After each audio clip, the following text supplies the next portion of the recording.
I think men are hardwired to need a purpose and have a purpose. I think two aspects really, being mentally able and physically mobile. We all like to think that our parents and grandparents are no longer engaging in sexual activities. But we do know that in human, sexuality goes across the entire lifespan. Welcome to It Can't Hurt to Ask, the podcast where we dive into all your health and wellbeing questions and concerns. I'm Bo, and I'm your host for this season, all about men's health. We'd like to acknowledge the traditional custodians of the land on which we record. For us, it's Meanjin, land of the Yagara and Turrbal people. In this episode, we're exploring how to stay fit, strong and resilient as you age, and importantly, focus on men's health issues that are relevant to your age group. Whether you're 25 or 45, it's never too early to start laying the foundations for healthy aging. Today, we're joined by Dr Eric Chung, who's Professor of Surgery at the University of Queensland and a consultant urologist at the Princess Alexandra Hospital. He's here to share tips to unlock your best self now and, importantly, into the future. We'll talk about where to get more information and where to get help as we go along. Thanks so much, Eric, for coming in. Oh, thanks, Bo, for having me again. Great to have you back. Thinking about future-proofing your health and trying to make sure that you age better and you avoid health problems down the track, what should guys who are younger, say 20, 30 or 40, be doing to future-proof themselves? I think that's always difficult, isn't it? If you're someone that are looking into all the latest fad, you jump on the bandwagon 1 year and then the next few years later you find that this actually is bad for your health and you regret it. That it's almost like an impossible search for perfection. But I think in life it's about trying to optimize what you have, moderate what you're doing, and also importantly be healthy in terms of your living. So number one, optimize as in if you have hypertension, diabetes or cholesterol problem, it's important for you to optimize your blood pressure, your cholesterol, lipids, and also your blood sugar level. Moderation means that you want to be healthy in that normal range. You don't want to do things that are completely opposite end. So eat healthy, regular exercise. So simple things that help to transform your life in a small but incremental manner. And healthy living in the sense that you want to have good mental health, good physical health. So I think that's probably very important to try to prolong your longevity. So rather than turning to fat, take different kind of diet with multi-supplement, visiting plastic surgeon, those are probably temporary. So I think if you stick to the key fact, optimizing, healthy living, and a healthy lifestyle. And so do you think there's anything different that someone in their 20s should be doing than someone in their 40s, or is it? Definitely. It's a bit like your cycle of life. When you're 20, you're invincible. So when you're invincible, you start to do a lot of high-risk activity. So I think that is probably the very important stage that you try to build a very important foundation, because the foundation key to everything in later life. So if you only start to build your foundation in 40s, even though there's still benefit, the benefit is obviously not as long as if you have done it in your 20s. So in your 20s, it's about trying to minimize risk-taking behavior. So things like smoking, for example. So we know that people these days vape instead of smoke. Now, there's a lot of good study now show that vaping can create pulmonary disease. And also there's no difference in terms of addiction, in terms of mental health with vaping. So people can have erectile dysfunction with vaping as well. So I think risk-taking behavior to be minimized and start to eat healthy and do regular exercise. At the time, I guess you're not really thinking about how it's going to impact you when you're 60 or 80 or... Definitely. And when you're in your 40s, when you're busy with your career and stuff like that, do take time off to try to enjoy life. Spend time with your family because that's very important in the long term. And also try to minimize your health issues. So when you're in your 40s, your metabolism slows down, you tend to have a gut. So you try to limit the food intake. So you try to look at healthy eating. Importantly, also pick up those exercise, right? So don't forget those exercises that you used to do in your 20s and 30s. In your 40s, do them as well. You got to have some motivation now. And obviously a lot of people's motivation is looking good, particularly at the age of social media. Do you have any thoughts about how that should be dealt with? I think it's always hard because right now you don't have any problem. So you're not going to be anticipating that you're going to have problem in the future, Yes. right? Everyone always think that they're going to be age gracefully and hopefully stay fit. So I think as you get older in life, you really should have at least a 5 or 10 years plan in mind. Let's say, for example, you're in your 30s, right? At the prime of your age group. Perhaps you might have to set yourself some target and say, look, hopefully in the next 5 to 10 years, I keep my body weight in check. Hopefully I don't develop any risk factor, especially if you got familial history. So if you got a family history of diabetes or hypertension, you know very well that you are at higher risk compared to the normal population. So you probably have to adhere to a less salt diet for hypertension, and for people that have diabetes, look after your dietary intake and also exercise, because you can potentially prevent yourself from developing this chronic condition. And is there such a thing as doing too much? Is it detrimental to go too hard now and exercise too much or eat too crazily following fad diets? Definitely. I think it's important not to burn out. So if you over-exercise, well, it's good for you right now, but think of it in about 10, 20 years at a time, where you're going to end up with some joint issues, some back pain. So this is going to be a big issue. So if you exercise, do adopt healthy exercise from that point of view. So perhaps maybe speak to a gym trainer or physiotherapist that can give you good advice on how to actually limit stress on your body when you exercise. I know it's something a lot of people jump straight into the gym and either expect they can do everything straight away, or they maybe neglect certain exercises or muscle types. I think that's very true, because as science progresses, we understand how to exercise different part of your body, and also importantly, what exercise is good for you. So one person may not have the same effect as another person in terms of the same set of exercise, because your body type is different, and obviously what you wish to achieve may be different for another person as well. So I think as science advances, we now understand that there are different things that we can do, that we can individualize and personalize to your particular wish and what your preference. If we're thinking about the future and long term down the track, is it better to be doing exercises that are more future proofing for balance and things like that, or is that something you only have to worry about once you get to that age? In general, you probably look at different decades of your life requiring different things.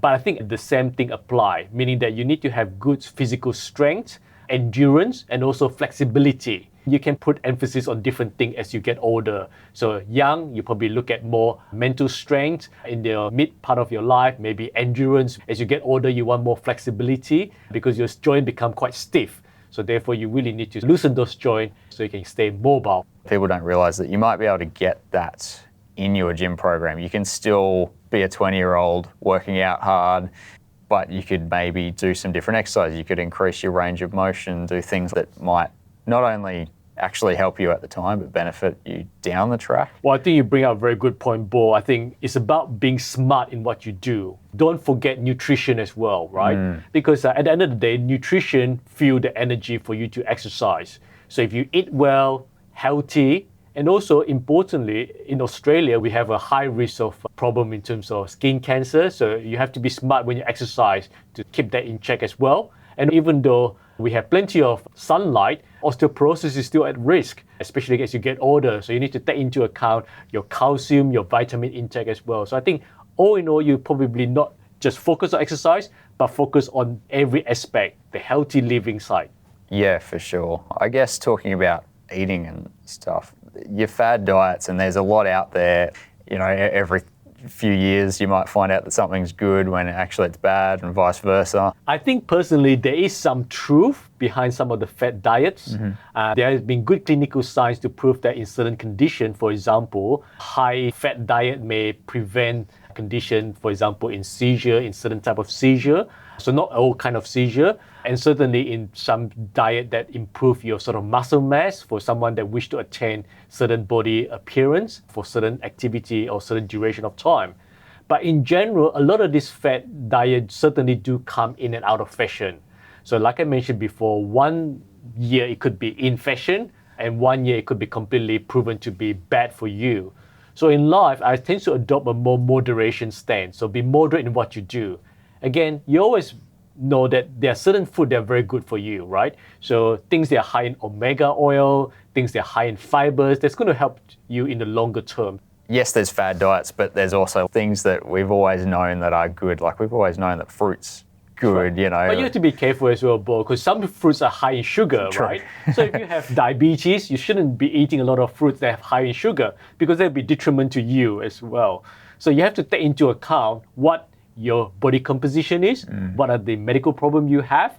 But if you're really not sure about what diet you should adopt, a dietitian they certainly have experts in this field, so they can advise you appropriately. I think a lot of time, GP are the primary gatekeeper. So a lot of time, we always advise patients to see the GP. GP usually have referral to endocrinologists, dietitian, nutritionist. So the GP usually will be able to advise you accordingly.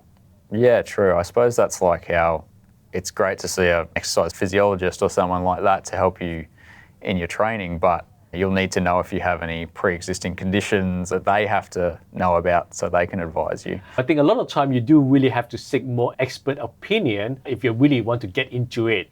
But for most of us who just wanted to try to be a bit more healthy, I think just stick to moderation and stick to the good stuff that we know about. So fruits, vegetables, fibers, omega-3, red pigment, phytoestrogen, those are probably simple things that we can just do ourselves without having to seek expert opinion. Yeah, it's great to have those simple things that you know are safe and good, and like you say, as long as you don't overdo anything. That is very true. I think moderation is the key. Which is sometimes the hardest thing. I know guys, I've got a mate that fully threw himself into the gym when he discovered that he liked going to the gym, to the point where he'd go when he was sick, he'd go when he was injured, and I'm not sure how healthy that is. You have to put a bit of common sense behind it. I think a lot of time people jump onto a bandwagon that are in fashion and completely lost common sense. So as a human being, you do have to have a bit of common sense in mind as to what is good, what is not good for you.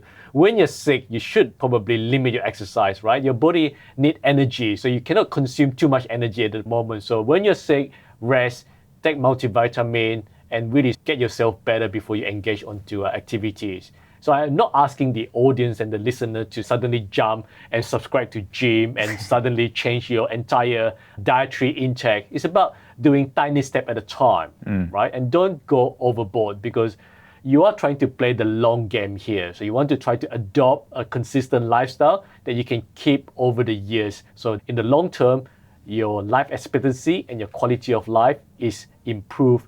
Yeah, true. And I think my understanding is that studies are showing that doing even some exercise or eating a bit healthier, that will actually go a long way. You don't have to jump completely into it, like you say. I think like you said, bro, if you eat, let's say, junk food, burgers 3 times a week, then maybe just cut it down to once a week, right? Rather than taking a lift or escalator, perhaps just maybe walk up this flight or 2 flight of stairs. So simple thing like this does work. So if you go to work, you drive, then perhaps maybe park your car a bit further so you can do a bit more walking and stuff.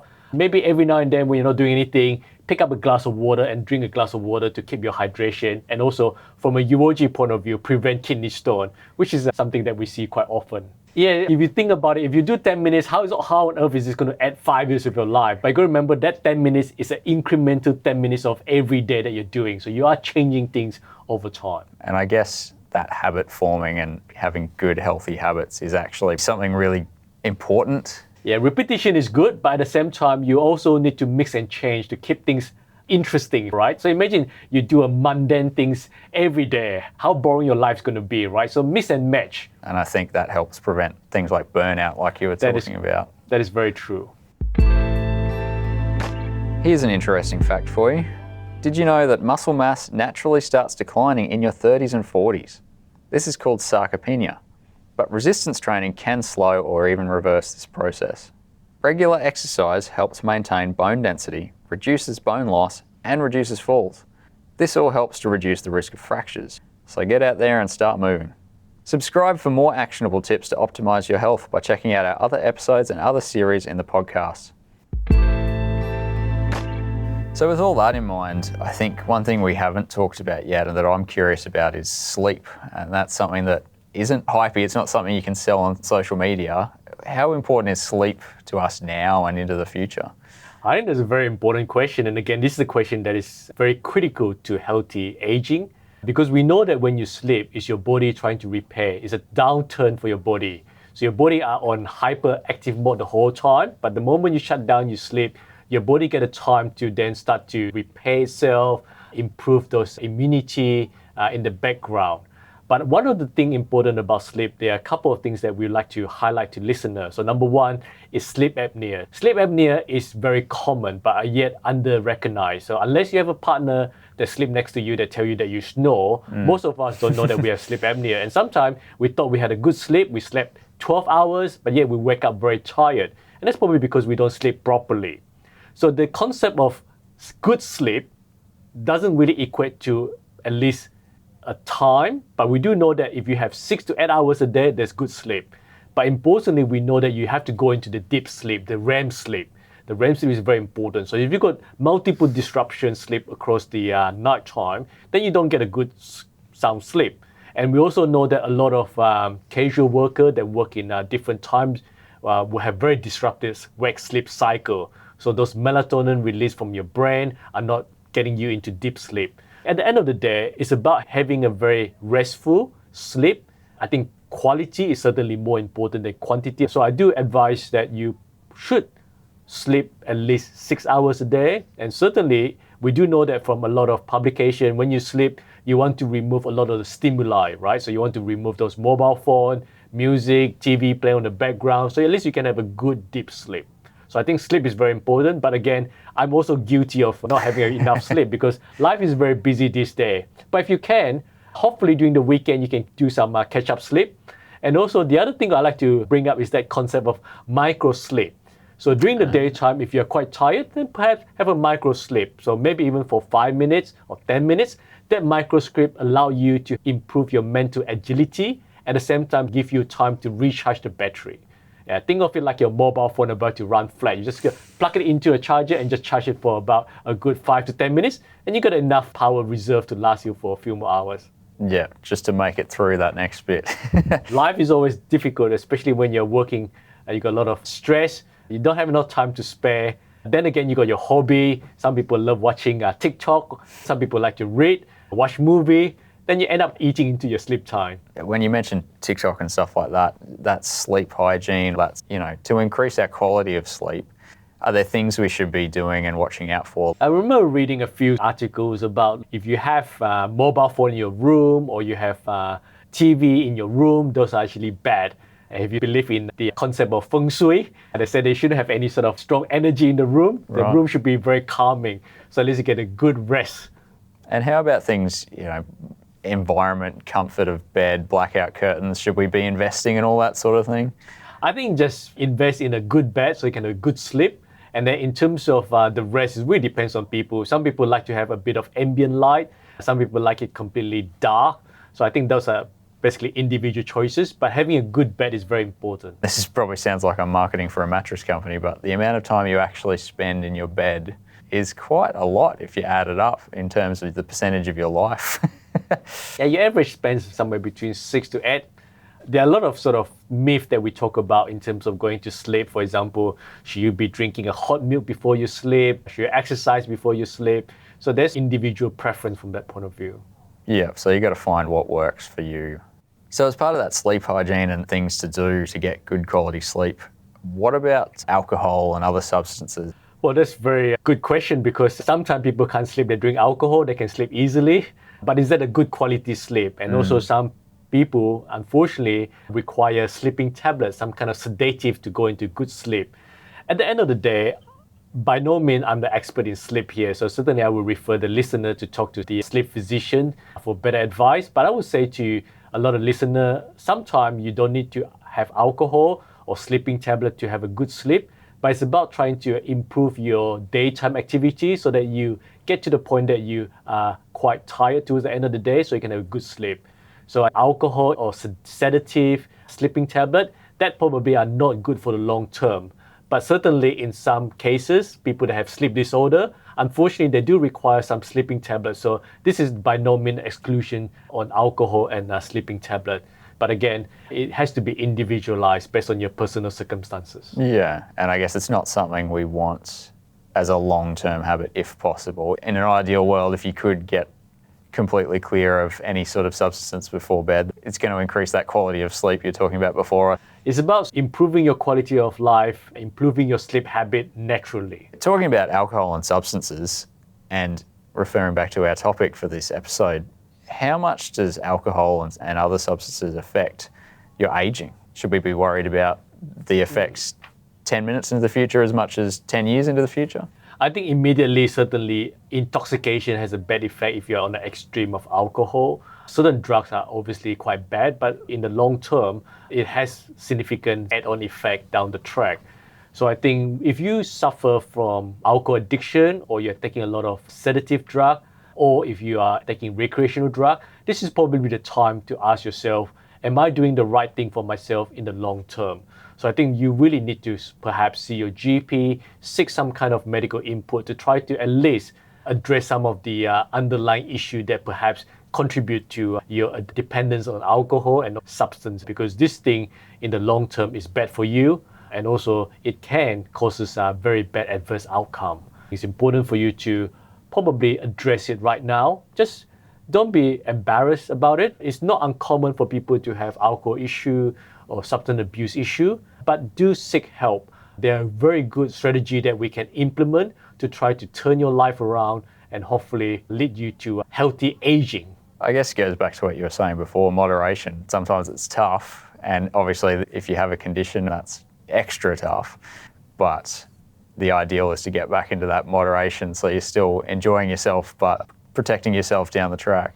That's very true, isn't it? Because a lot of time you get caught in the moment and you forgot about what happened when you're no longer in the moment. So I think for listener audience out there, see your GP, at least have a conversation first. Perhaps some of the things that you do are not completely wrong, just need a bit of a minor adjustment, and then you are on the right path to healthy aging and healthy living. Yeah, great. Back to that concept of improving a little bit so you can... One step at a time. Yeah. So we've covered the more physical side of it, the diet and health and exercise. I think another key factor that obviously we all know, but we probably don't think too much about, is mental health on aging. Is that something we need to be, again, focusing on now so that we can give ourselves the best future? I think that is very important because as you know, in your body, the brain sits on the top. So the body sort of determines what function you want to do. So if you have good mental health, you're more likely to engage in healthy lifestyle and also try to minimize high-risk behavior. We know that depression, anxiety is bad for you in the long term. Obviously, other conditions can also affect you. For example, if you have a condition like schizophrenia or some other form of personality disorder, obviously this will require more expert help from a psychiatrist. But for majority of patients that feel a bit down, a bit blues, definitely speak to your GP, or at least if you feel a bit embarrassed to talk about mental health with your GP, which you shouldn't be, there's always a government phone line, Beyond Blue, Lifeline, and they can give you some advice over the phone. A good mind, healthy mind, is going to translate to healthy body and healthy aging as well. I'm Andrew, 55. I think men are hardwired to need a purpose and have a purpose. And I've seen that around me with my neighbours where I live. I've got pensioners, male pensioners on either side of me. And both of them have stayed very active. They do a lot of activities during the day. And I think that each of them have an objective that they're trying to meet at the end of the day. And I think men are hardwired for that. So they live in their sheds, which the men shed thing is a funny thing, but it's real. And I think if they know that there's something they need to get finished that drives them to get up and get out there. Now, maybe they may only get like an hour's work a day, but they feel that they've accomplished something.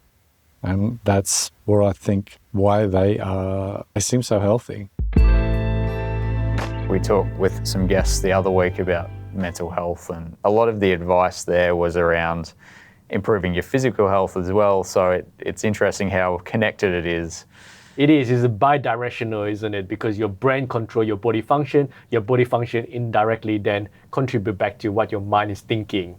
So I think it's important to look at it from a holistic point of view. It's not just addressing one particular system, it's about addressing the human at the end of the day. And something I'm intrigued about is, and you might not be able to answer this, but when you get older, I've heard of cognitive decline and stuff like that. Does that relate to mental health at all?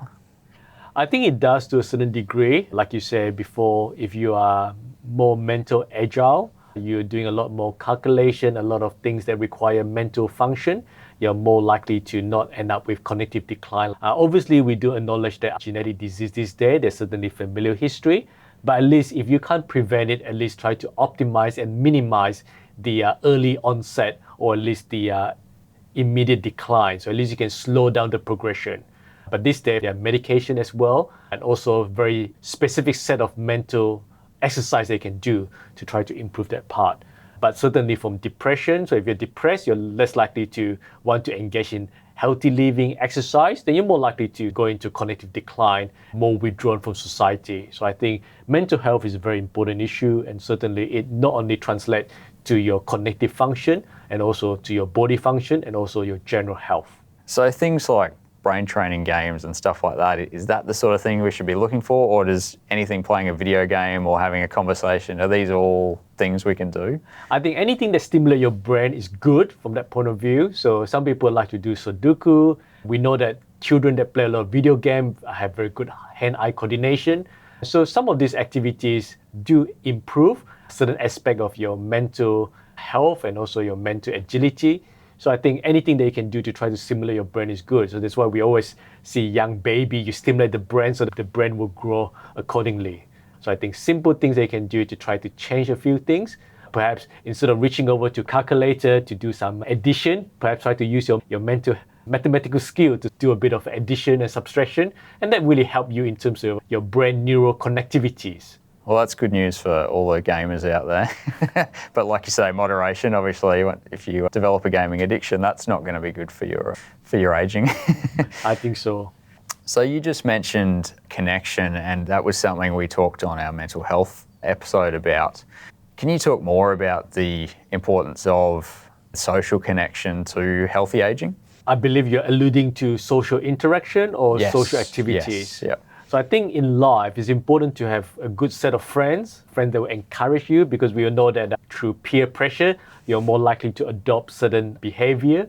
So if you have a group of friends, they are very into exercise, into good dietary intake, that will really help. And also this group of friends is important because that allow you to at least discuss some more personal stuff. So someone to talk to. So I think this is something that unfortunately in the current digital era, so I think that face-to-face verbal communication, personal interaction is certainly missing these days.